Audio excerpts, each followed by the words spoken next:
All around the world, cultures have different ideas and attitudes about what constitutes cheating or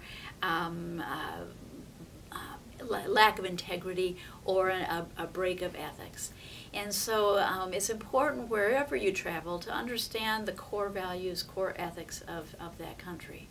In the United States, our ethics are really, really deeply ingrained in the power of the individual. You will see that about the individual pulling themselves up by their bootstraps. You might hear that. It means that we value people who do their own work. And we value that so much that we consider when somebody needs to do a project that's individual work, that it's cheating or a breach of ethics if you share your work and someone else copies it. Now that might not be the same ethical value for your own country.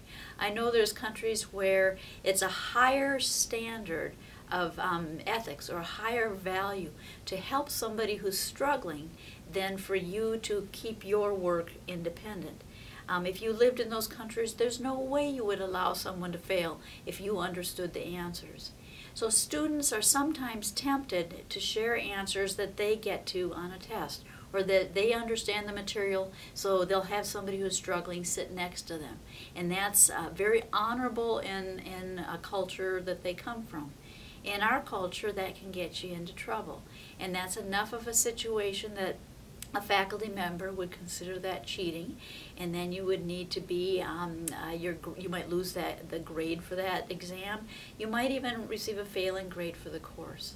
And so I want to make clear that that's the standard we follow. It's not necessarily better than the standard that someone else follows from their country.